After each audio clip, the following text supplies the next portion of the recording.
ब्रह्म से शिव बाबा पधारे, बोलते ध्वनियों। ब्रह्म से शिव बाबा पधारे, बोलते ध्वनियों। ब्रह्म मुख से मधुर वाणी, बोलते ध्वनियों। ब्रह्म से शिव बाबा पधारे,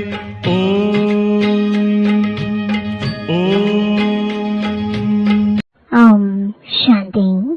आज 11 जुलाई 2024 बाबा के महावाक्य है, मीठे बच्चे, सुन्न अवस्था अर्थात अशरीरी बनने का अभी समय है। इसी अवस्था में रहने का अभ्यास करो। प्रश्न है, सबसे ऊंची मंजिल कौन सी है? उसकी प्राप्ति कैसे होगी? उत्तर है, संपूर्ण सिविलाइज्ड बनना यही ऊंच मंजिल है। कर्म इंद्रियों में जरा भी चलायमानी न आए, तब संपूर्ण सिविलाइज्ड बने। जब ऐसी अवस्था हो तब विश्व की बादशाही मिल सकती है। गायन भी है, चढ़े तो चाके बैकुंठ रस, गिरे तो चकनाचूर। अर्थात राजाओं का राजा बने, नहीं तो प्रजा। अब जांच करो मेरी वृत्ति कैसी है, कोई भी भूल तो नहीं होती है। ओम शांति। आत्म अभिमानी हो बैठना है। बाप बच्चों को समझाते हैं कि अपने को आत्मा समझो। अब बाबा ऑलराउंडर से पूछते हैं, सतयुग में आत्म अभिमानी होते हैं या देह अभिमानी? वहां तो ऑटोमेटिकली आत्म अभिमानी रहते हैं। घड़ी घड़ी याद करने की दरकार नहीं रहती। हाँ, वहां यह समझते हैं, अब यह शरीर बड़ा हुआ, अब इसको छोड़ दूसरा नया लेना है। जैसे सर्प का मिसाल है, वैसे आत्मा भी यह पुराना शरीर छोड़ नया लेती है। भगवान मिसाल दे समझाते हैं, तुम्हें सभी मनुष्यों को ज्ञान की भूं कर आप समान ज्ञानवान बनाना है, जिससे परिस्तानी निर्विकारी देवता बन जाए। ऊंच ते ऊंच पढ़ाई है, मनुष्य से देवता बनाना। गायन भी है ना, मनुष्य को देवता के करत ना लागी वार। किसने किया? देवताओं ने नहीं किया। भगवान ही मनुष्यों को देवता बनाते हैं। मनुष्य इन बातों को जानते नहीं। तुमसे सब जगह पूछते हैं, आपकी एम ऑब्जेक्ट क्या है? तो क्यों नहीं एम ऑब्जेक्ट की लिखत का छोटा पर्चा छपा हुआ हो? जो कोई भी पूछे तो उनको पर्चा दे दो, जिससे समझ जाए। बाबा ने बहुत अच्छी रीति समझाया है। इस समय यह कलयुगी पतित दुनिया है, जिसमें महान अपरम अपार दुख है। अब हम मनुष्यों को सतयुगी पावन महान सुख धाम में ले जाने की सर्विस कर रहे हैं, वह रास्ता बताते हैं। ऐसे नहीं, हम अद्वैत नॉलेज देते हैं। वे लोग शास्त्रों की नॉलेज को अद्वैत नॉलेज समझते हैं। वास्तव में वह कोई अद्वैत नॉलेज है नहीं, अद्वैत नॉलेज लिखना भी रॉन्ग है। मनुष्यों को क्लियर कर बताना है, ऐसी लिखत छपी हुई हो जो झट समझ जाए कि इन्हों का उद्देश्य क्या है। कलयुगी पतित भ्रष्टाचारी मनुष्यों को हम अपार दुखों से निकाल सतयुगी पवित्र श्रेष्ठाचारी अपार सुखों की दुनिया में ले जाते हैं। बाबा यह ऐसे यानी निबंध बच्चों को देते हैं। ऐसे क्लियर कर लिखना है, सब जगह ऐसी तुम्हारी लिखत रखी हो, झट वह निकाल कर दे देनी चाहिए तो समझे हम तो दुख धाम में हैं, गंद में पड़े हैं। मनुष्य कोई समझते थोड़े ही हैं कि हम कलयुगी पतित दुख धाम के मनुष्य हैं। यह हमको अपार सुखों में ले जाते हैं। तो ऐसा एक अच्छा पर्चा बनाना है, जैसे बाबा ने भी छपाया था, सतयुगी हो या कलयुगी, परंतु मनुष्य समझते थोड़े ही हैं। रत्नों को भी पत्थर समझ फेंक देते हैं। यह है ज्ञान रत्न, वह समझते हैं शास्त्रों में रत्न है। तुम क्लियर कर ऐसा बोलो जो समझें, यहाँ तो अपार दुख है। दुखों की भी लिस्ट हो, कम से कम 101 तो जरूर हो। इस दुख धाम में अपार दुख है, यह सब लिखो, सारी लिस्ट निकालो। दूसरे तरफ फिर अपार सुख, वहाँ दुख का नाम नहीं होता। हम वह राज्य अथवा सुख धाम स्थापन कर रहे हैं जो झट मनुष्यों का मुख बंद हो जाए। यह कोई समझते थोड़े ही है कि इस समय दुख धाम है, इसको तो वह स्वर्ग समझ बैठे हैं। बड़े बड़े महल, बड़े बड़े मंदिर आदि बनाते रहते हैं। यह थोड़े ही जानते हैं कि यह सब खत्म हो जाने हैं। पैसे तो उन्हों को बहुत मिलते हैं, रिश्वत के। बाप ने समझाया है यह सब है माया का, साइंस का घमंड। मोटरें, एरोप्लेन आदि यह सब माया का शो है। यह भी कायदा है, जब बाप स्वर्ग की स्थापना करते हैं तो माया भी अपना भबका दिखाती है। इसको कहा जाता है माया का पंप। अब तुम बच्चे सारे विश्व में शांति स्थापन कर रहे हो। अगर माया की कहाँ प्रवेशता हो जाती है तो बच्चों को अंदर खाता है। जब कोई किसके नाम रूप में फंस पड़ते हैं तो बाप समझाते हैं यह क्रिमिनलाइज है। कलयुग में है क्रिमिनलाइजेशन, सतयुग में है सिविलाइजेशन। इन देवताओं के आगे सब माथा टेकते हैं। आप निर्विकारी, हम विकारी। इसलिए बाप कहते हैं हर एक अपनी अवस्था को देखे। बड़े बड़े अच्छे महारथी अपने को देखें। हमारी बुद्धि किसके नाम रूप में जाती तो नहीं। फलानी बहुत अच्छी है, यह करें, कुछ अंदर में आता है। यह तो बाबा जानते हैं इस समय संपूर्ण सिविलाइज्ड कोई है नहीं। जरा भी चलाएमानी न आए, बहुत मेहनत है। कोई विरले ऐसे होते हैं, आंखें कुछ न कुछ धोखा जरूर देती है। ड्रामा किसके सिविलाइज्ड जल्दी नहीं बनाएगा। खूब पुरुषार्थ कर अपनी जांच करनी है, कहाँ हमारी आंखें धोखा तो नहीं देती हैं। विश्व का मालिक बनना बड़ी ऊंच मंजिल है, चढ़े तो चाखे बैकुंठ रस। अर्थात राजाओं का राजा बनते, गिरे तो प्रजा में चले जाएंगे। आजकल तो कहेंगे विकारी जमाना है। भल कितने बड़े आदमी हैं, समझो क्वीन है, उनके अंदर भी डर रहता होगा कि कहाँ कोई हमें उड़ा ना दे। हर एक मनुष्य में अशांति है। कोई कोई बच्चे भी कितनी अशांति फैलाते हैं।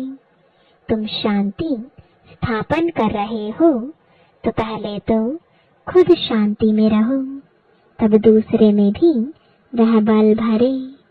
वहां तो बड़ा शांति का राज्य चलता है। आंखें सिविल बन जाती हैं तो बाप कहते हैं अपनी जांच करो, आज मुझ आत्मा की वृत्ति कैसी रही।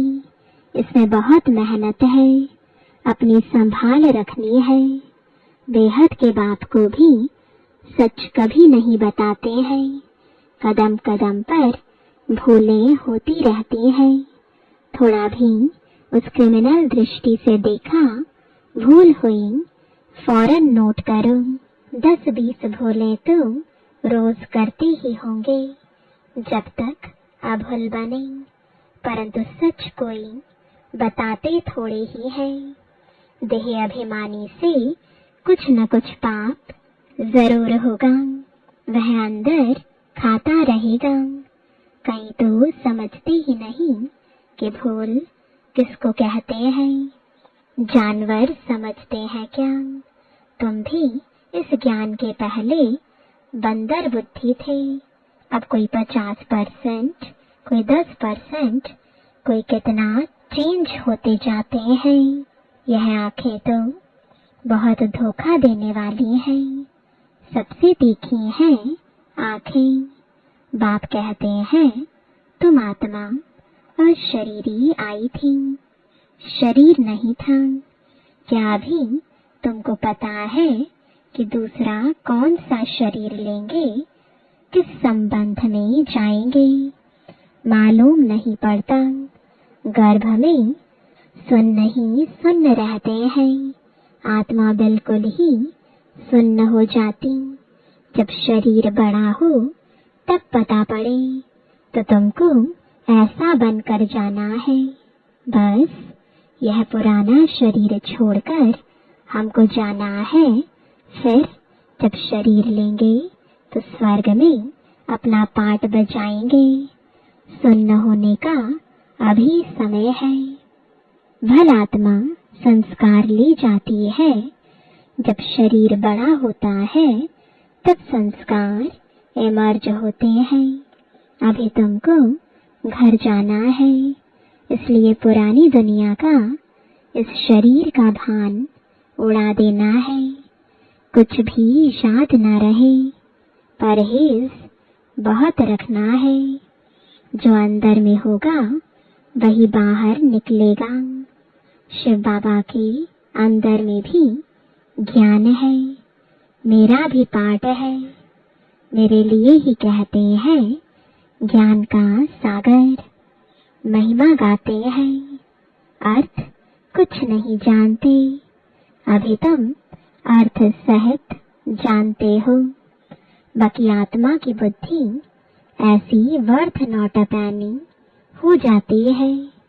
अब बाप कितना बुद्धिवान बनाते हैं। मनुष्यों के पास तो करोड़ पदम है। यह माया का पॉम पहना। साइंस में जो अपने काम की चीजें हैं वह वहां भी होगी। वह बनाने वाले वहां भी जाएंगे। राजा तो नहीं बनेंगे। यह लोग पिछाड़ी में तुम्हारे पास आएंगे, फिर औरों को भी सिखाएंगे। एक बाप से तुम कितने सीखते हो। एक बाप ही दुनिया को क्या से क्या बना देते हैं। इन्वेंशन हमेशा एक निकालते हैं, फिर फैलाते हैं। बॉम्ब्स बनाने वाला भी पहले एक था। समझा इनसे दुनिया विनाश हो जाएगी। फिर और बनाते गए। वहाँ भी साइंस तो चाहिए ना। टाइम पड़ा है, सीखकर होशियार हो जाएंगे। बाप की पहचान मिल गई, फिर स्वर्ग में आकर नौकर चाकर बनेंगे। वहाँ सब सुख की बातें होती हैं। जो सुख धाम में था वह फिर होगा। वहाँ कोई रोग दुख की बात नहीं, यहाँ तो अपरंपार दुख है, वहाँ अपरंपार सुख है। अभी हम यह स्थापन कर रहे हैं, दुख हरता सुख करता एक बाप ही है। पहले तो खुद की भी ऐसी अवस्था चाहिए, सिर्फ पंडिताई नहीं चाहिए। ऐसी एक पंडित की कथा है, बोला राम नाम कहने से पार हो जाएंगे। यह इस समय की बात है। तुम बाप की याद में विषय सागर से क्षीर सागर में चले जाते हो। यहाँ तुम बच्चों की अवस्था बड़ी अच्छी चाहिए। योग बल नहीं है, क्रिमिनल आइज है, तो उनका तीर लग नहीं सकता। आंखें सिविल चाहिए। बाप की याद में रहे किसको ज्ञान देंगे तो तीर लग जाएगा। ज्ञान तलवार में योग का जौहर चाहिए। नॉलेज से धन की कमाई होती है, ताकत है याद की। बहुत बच्चे तो बिल्कुल याद करते ही नहीं, जानते ही नहीं। बाप कहते हैं मनुष्य को समझाना है कि यह है दुख धाम, सतयुग है सुख धाम। कलयुग में सुख का नाम नहीं, अगर है भी तो भी कागविष्टा के समान है। सतयुग में तो अपार सुख है। मनुष्य अर्थ नहीं समझते, मुक्ति के लिए ही माथा मारते रहते हैं। जीवन मुक्ति को तो कोई जानते ही नहीं, तो ज्ञान भी दे कैसे सकते। वह आते ही है रजो प्रधान समय में, वह फिर राजयोग कैसे सिखलाएंगे। यहाँ तो सुख है कागविष्टा समान। राजयोग से क्या हुआ था यह भी नहीं जानते। तुम बच्चे जानते हो यह भी सब ड्रामा चल रहा है। अखबार में भी तुम्हारी निंदा लिखते हैं, यह तो होना ही है। अबलाओं पर किस्म किस्म के सितम आते हैं। दुनिया में अनेक दुख हैं, अभी कोई सुख है थोड़े ही। भल कितना बड़ा साहूकार है, बीमार हुआ अंधा हुआ तो दुख तो होता है ना। दुखों की लिस्ट में सब लिखो। रावण राज्य कलयुग के अंत में यह सब बातें हैं। सतयुग में दुख की एक भी बात नहीं होती है। सतयुग तो होकर गया है ना, अभी है संगम युग। बाप भी संगम पर ही आते हैं। अभी तुम जानते हो 5000 वर्ष में हम क्या क्या जन्म लेते हैं, कैसे सुख से फिर दुख में आते हैं। जिनको सारा ज्ञान बुद्धि में है, धारणा है, वह समझ सकते हैं। बाप तुम बच्चों की झोली भरते हैं। गायन भी है धन दिए धन ना खुटे। धन दान नहीं करते हैं तो गोया उनके पास है ही नहीं, तो फिर मिलेगा भी नहीं। हिसाब है ना, देते ही नहीं तो मिलेगा कहाँ से, वृद्धि कहाँ से होगी। यह सब है अविनाशी ज्ञान रत्न। नंबरवार तो हर बात में होते हैं ना। यह भी तुम्हारी रूहानी सेना है। कोई रूह जाकर ऊंच पद पाएगी, कोई रूह प्रजा पद पाएगी, जैसे कल्प पहले पाया था। अच्छा, मीठे मीठे सिकिलदे रूहानी बच्चों को नंबरवार पुरुषार्थानुसार बाप दादा व माता पिता का दिल व जान सिक व प्रेम से याद प्यार और गुड मॉर्निंग। रूहानी बाप की रूहानी बच्चों को नमस्ते। रूहानी बच्चों की रूहानी बाप दादा को गुड मॉर्निंग और नमस्ते। धारणा के लिए मुख्य सार है, पहला, अपनी संभाल करने के लिए कदम कदम पर जांच करनी है कि पहला, आज मुझात्मा की वृत्ति कैसी रही। दूसरा, आंखें सिविल रही। तीसरा, देह अभिमानवश कौन सा पाप हुआ। सेकंड पॉइंट, बुद्धि में अविनाशी ज्ञान धन धारण कर फिर दान करना है। ज्ञान तलवार में याद का जौहर जरूर भरना है। वरदान है, सत्यता की अथॉरिटी को धारण कर सर्व को आकर्षित करने वाले निर्भय और विजयी भव। आप बच्चे सत्यता की शक्तिशाली श्रेष्ठ आत्माएं हो। सत्य ज्ञान, सत्य बाप, सत्य प्राप्ति, सत्य याद, सत्य गुण, सत्य शक्तियां सब प्राप्त है। इतनी बड़ी अथॉरिटी का नशा रहे तो यह सत्यता की अथॉरिटी हर आत्मा को आकर्षित करती रहेगी। झूठ खंड में भी ऐसी सत्यता की शक्ति वाले विजयी बनते हैं। सत्यता की प्राप्ति खुशी और निर्भयता है। सत्य बोलने वाला निर्भय होगा, उनको कभी भय नहीं हो सकता। स्लोगन है, वायुमंडल को परिवर्तन करने का साधन है पॉजिटिव संकल्प और शक्तिशाली वृत्ति। ओम शांति।